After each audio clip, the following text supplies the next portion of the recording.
Today, we will walk you through the process of setting up a corporate account and discuss its benefits. Let's start by clicking on the Corporate tab located on the top menu bar. This will display a list of all existing corporate accounts. To create a new corporate account, click on the Add button.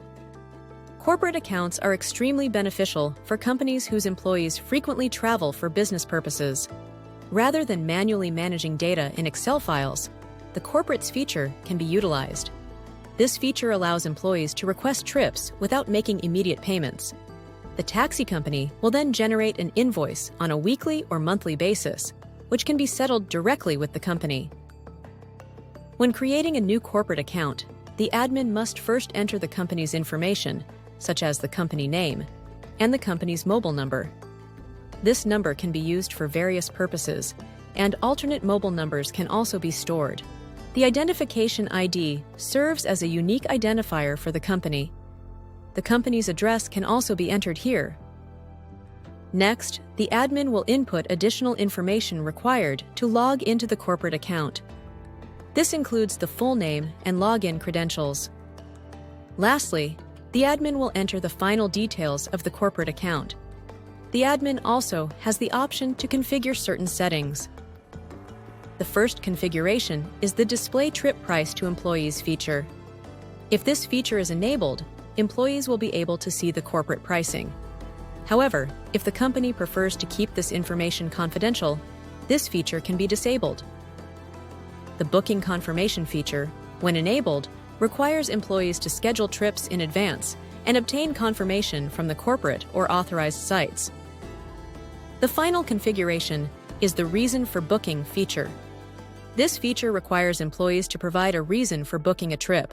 When enabled, employees must provide a reason for booking a trip each time a corporate trip is created. The final feature we will discuss is the Employee Authorized Grouping config. This feature, when enabled, allows a corporation to select specific employees when creating an authorizer.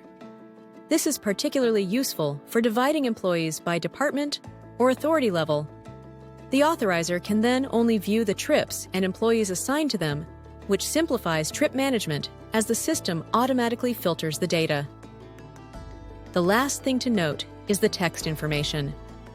This information is preset and includes detailed tax information.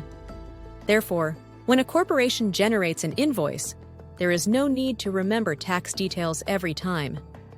These details, agreed upon with the corporate company, will be automatically applied to the invoice.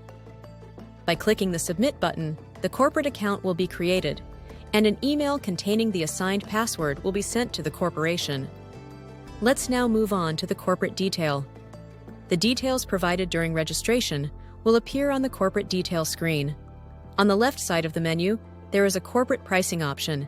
The admin can assign different pricing to each corporation by clicking on this option. Each corporation can have different pricing, which can be either higher or lower than regular trips. The admin has the ability to assign a trip. When the Assign button is clicked, the assigned pricing will appear. Once the admin selects the pricing and clicks on the Submit button, the pricing will be displayed. Let's now move on to the Invoice section.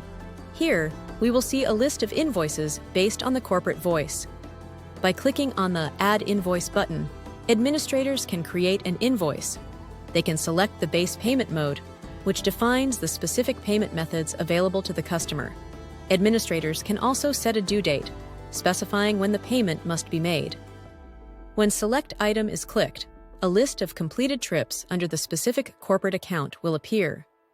Using the Filter option, administrators can select Complete and choose the trips. The system will then only consider those completed trips. The selected trips, along with their dates and times, will be listed, and the total count will be displayed. Administrators have the ability to apply discounts and taxes, making them applicable to the invoice. They can also add comments, providing additional information or context for the invoice. Moving on to the Employee section, located on the left side of the menu. Here, the corporate account can add employees. By clicking on Add Employee, administrators can create employee profiles by filling in basic details. Next, we have the Employee Request feature. On the customer application side, regular customers can request to convert their accounts to corporate. They can also request to make corporate trips. When a customer wishes to switch their account to an employee account, they submit a request which will appear in this section. The admin can then approve or reject the request, updating the account status accordingly. Finally, we have the authorizer section. Here, the admin can create an authorizer by providing basic information. For reference, an account has already been created. By selecting the Edit option, the admin has the ability to create a list that contains the basic details of the authorizer. Upon clicking the Next button, the Select Employees option will become visible. The admin then has the option to select employees from this list. The list of employees will be displayed, and by choosing the desired employees and clicking on the Add Employee button, the call authorizer will only have access to the data of those employees assigned under their accounts. This is the operation of the entire corporate system,